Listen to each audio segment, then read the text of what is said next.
Yes, consistency of load is really important, but monotony also contributes to overtraining, and monotony is just doing the same thing for a long period of time. It gets boring.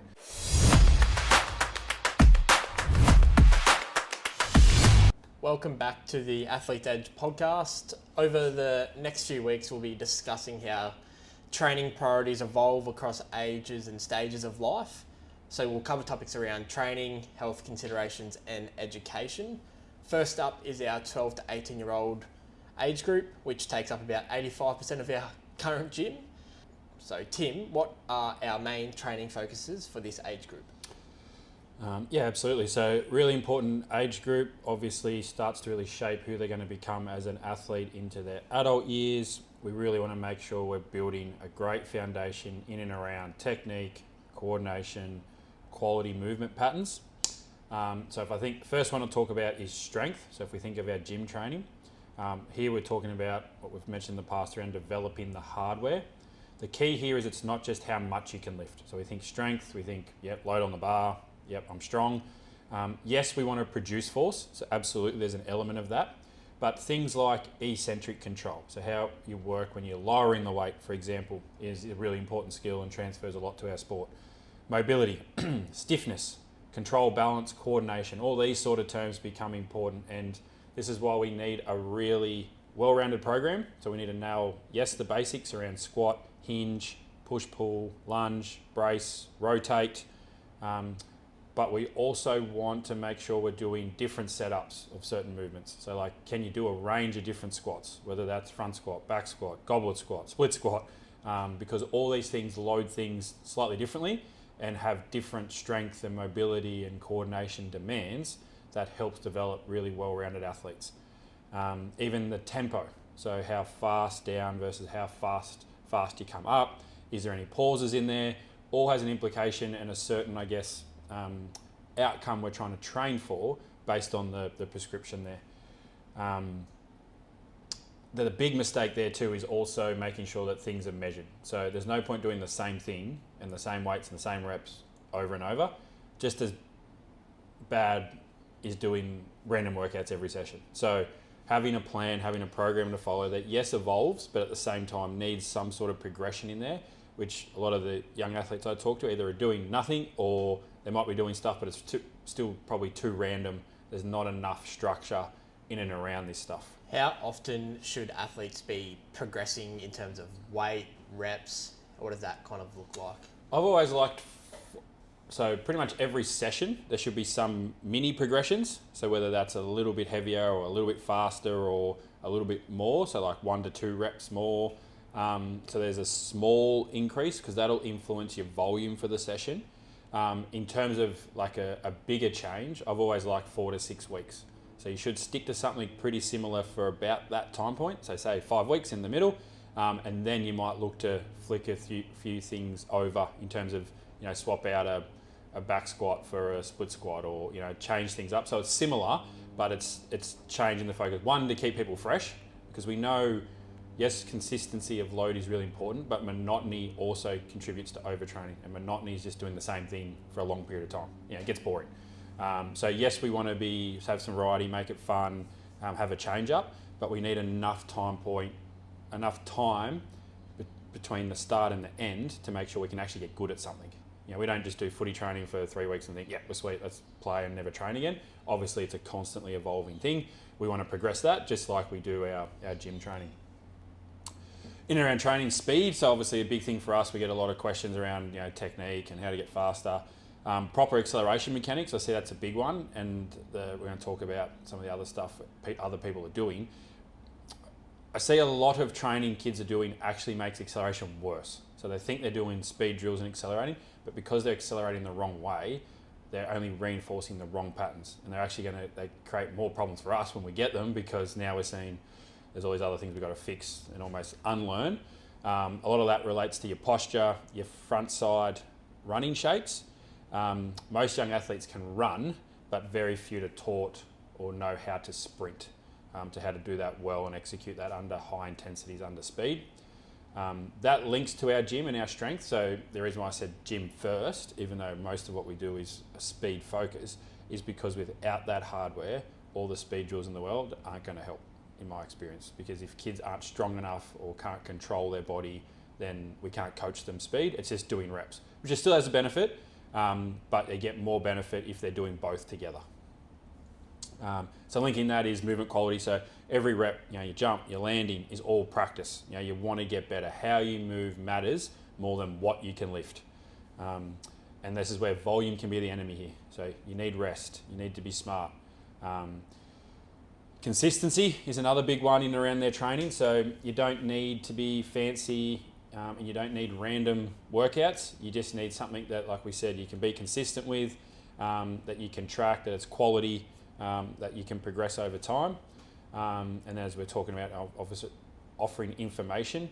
The hard thing is that kids in this age group are just bombarded with information. So when it comes to training, you can look up any influencer, any gym, any athlete, and they're sharing training advice.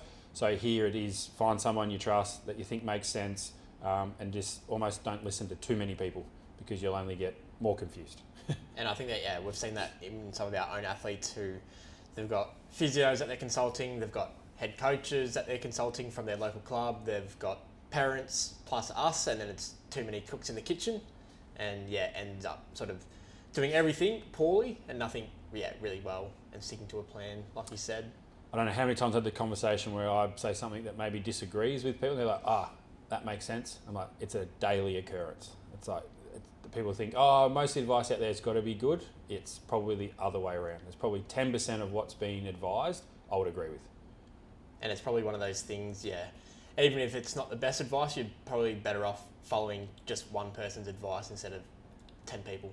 Correct. So if we transition into why that matters for our athletes, give us a bit of an insight. Well, in this age group, and we've sort of talked about this before with some of our adults, if you can get it right now in that 12 to 18, learn how to train well, you'll be building strength, discipline, movement skills that will actually set you up for life. So it's not complicated in this age group, even though we want to make it. It's just being really consistent, and that consistency will not only get you results, but develop the habits that will then hold you in great stead for whatever you do moving forward. And that's just not in sport. And I think that's also understanding that it is a 4 to 5 year journey. It's not. It's no quick results, no quick fixes. And I think we're like a lot of the kids we talk to, and I was guilty of this. It's quick to blame others. It's easy to make excuses. I'm a big believer now when I see kids that get drafted, don't get drafted, get opportunities, make rep teams, don't. Even my own stuff. Doors only open when you're ready. So it's a little bit of like kind of fate, I guess, philosophy. But if you're not ready, the opportunity doesn't present. So all you've got to do is look at yourself, think, what can I do better? What do I need to do? And actually just get to work. Essentially all it comes down to. Sometimes it takes a door to get shut in your face for you to sort of pivot and have a look internally and sort of rethink what you need to do going forward. And so when it comes to training, what are some key considerations from a health perspective that athletes and parents need to consider, especially at this age group? So the 12 to 18s, it's obviously it's not a big age bracket, but there's a lot happening across that age group. So bodies are changing really, really quickly. So how you manage that, your load and your training is going to have a big implication in terms of whether you're really durable during that phase or whether you start to break down. So a big part of that is the peak height velocity. So this is where the body will go through its fastest rate of growth outside of when they're a baby. So for girls, typically around 12 to 15, for boys a bit later, 14 to sort of 17. And it's hard because not only is brain and nervous system and all the coordination trying to catch up, we're physically changing our bodies. We're getting longer limbs, bones, muscles, tendons are trying to catch up. So, they're actually growing. So what we see is in and around, like a lot of kids that are really active, severs, that's that back of the heel pain. That often starts at that earlier, sort of the lower end of that bracket. Middle to later, it starts to see a little bit more higher prevalence around the Osgood slattus. So that's similar growth plate inflammation sort of stuff around the knees. And then a range of other injuries like recurring soreness, lots of like minor sort of muscle pulls and sort of joint pain. Basically off the fact that if the body's not ready for that load because it's growing, so you're getting taller, longer limbs, you're getting heavier, coordination goes out the window a little bit at times, We're not necessarily catching up our strength and our movement quality to the rate at which we're growing. And then you throw in all this extra sport, often rep teams are happening at this age, kids play multiple sports. So now we get this bombardment of load at a time where we're actually most susceptible. So that's why we start to see some of these injuries. When you throw in their sport, plus school sport, whatever else the club's got them doing, home gym, extra running, on top of poor sleep, average nutrition, now you get a mixing pot of, a low energy, injury prone athlete. So how can athletes sort of balance the volume? Obviously there is a lot of, I guess the better athlete you are, the more demands you have from, if it's rep, school, whatever it is, you're getting pulled in different directions. So how can athletes manage their workload, especially at this age? Yeah, the key there is balance. It's not doing everything, but it's not doing nothing. It's trying to find the sweet spot for you, so it's not a great answer. It's a good mix of when you do things, you do it well, but then making sure you recover from that, which is why we like the high-low approach we've mentioned before. So yes, big days are big days, but then you're making sure you're having some low and off days in between those, so you actually can recover. Sleep, nutrition, you got to get that stuff right. Like, it's a non-negotiable if you want to be a good athlete. The good news around it all is post our peak height velocity is when now we're starting to become young adults in a way. This is actually the golden window for adaptation. So this is when we actually see kids that have been sort of working hard, maybe not seeing much happen in terms of move the needle from a speed, strength, even on the field, and all of a sudden things just start to click. You start to see, they start to fill out a little bit. You see their speed start to pop, you start to see them get pretty confident. And that's just off the back of now, not just physically, you got hormonal changes. Now they're starting to see, all this work I'm doing is starting to pay off, which is why training before and during that window is really important, because now you're ready to really cash in. But if you haven't done the prep work, then you're still going to be stuck at kind of level one. And we talked about this before around, if you're day one with us and 17 and you haven't done much gym, you're probably starting on the same program as day one a 12-year-old, because your movement competence is at the same level. So we can't just go, because you're 17, here you go do some of the advanced lifts. You got to start with the basics. But if you've done the basics the whole way through and you've gotten good at them, you might not be crazy strong, but you're ready to start to load now and do the more advanced training because you put the work in. And why is it so important that athletes learn how to manage their load at this age? Well, it's a marathon and not a sprint. So if you learn how to load manage, it's going to really separate you from everyone else. The average athlete that burns out or gets injured or is constantly injured, you can then maximise. I think Darcy's a great example, just how much work he can do because he's just so good at looking after himself. Touch wood. So if you can understand recovery, you really learn how to protect your performance to really optimise every session so you get the most out of it.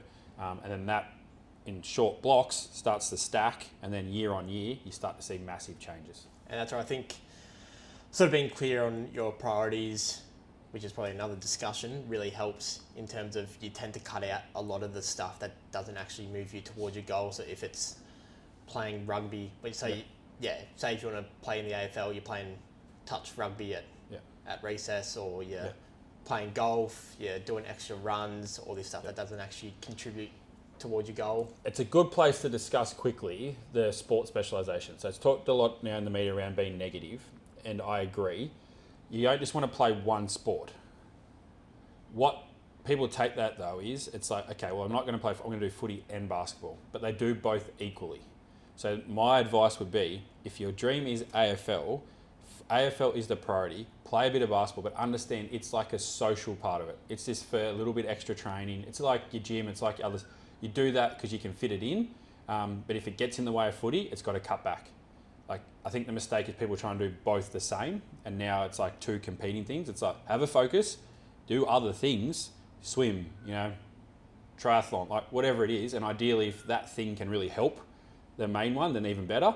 But even if they're completely opposite things, you just got to understand what's the main thing, what's the secondary thing, the accessory thing that works in the background, and then treat it as such. Which probably does tie in well with the education piece, which we're about to speak about. So why is education so important for this age group, and what does it look like?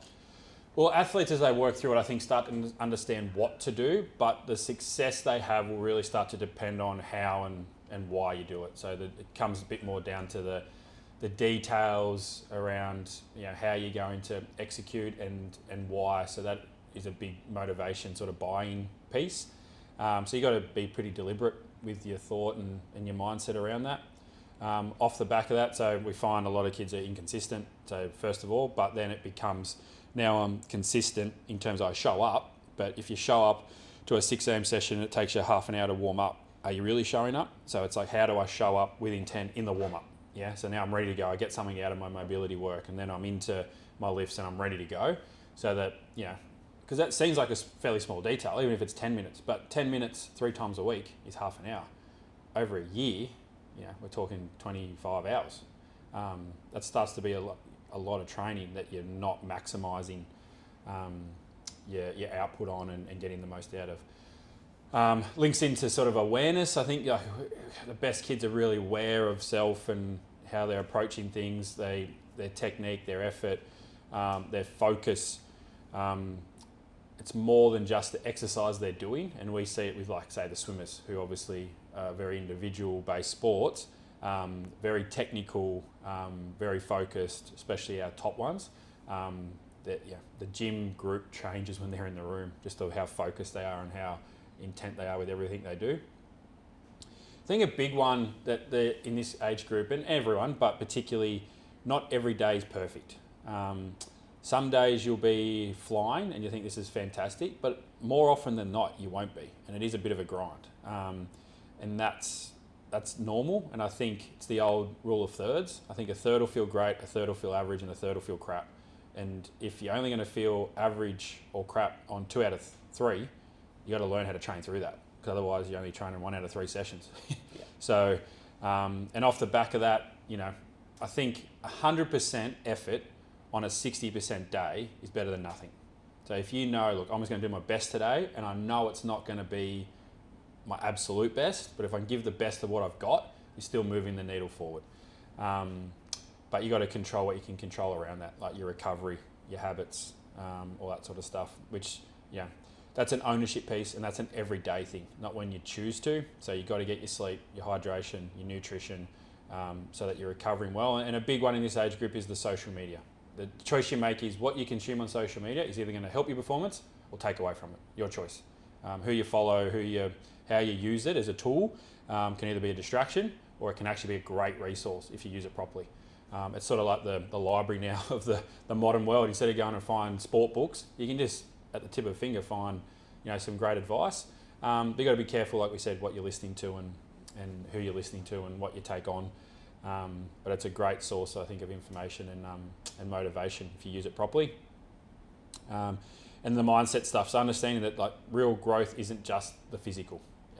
The mental stuff really separates the best. It's the standards, it's the self-awareness, which only comes through repetition. So if you avoid it, you'll never get good at it. One of my favourite quotes is, confidence comes from keeping the promises you make to yourself. So set it out, what am I going to do every day, what are my standards, and then just live by them. And if you do that, then you won't believe what happens in 100 days, let alone 1,000 days. But I've sort of experienced this, and I think you can touch on that the last year, with how I've tried to work on a lot of what I do and being consistent, and the results for me, I just wouldn't have believed it. So it's just about doing the work. It's not complicated, but it's not easy. That's the hard part. And a probably easy one, I know that obviously Dan Martell's been a big person for you in terms of your growth from a personal point of view, and he always talks about his 5 daily non-negotiables, and for athletes it can be as simple as 8 hours sleep, eating clean, drinking a certain amount of water, whatever it is. They're just easy, simple actions that you do daily that just stack up over time, and you look back in a couple of years' time and you're pretty surprised how far you've come. Absolutely. It's really about just building the structure, the discipline, and the self-awareness, because that is a long-term performance, life-changing, I guess, hack that those habits will hold you in good stead even beyond sport.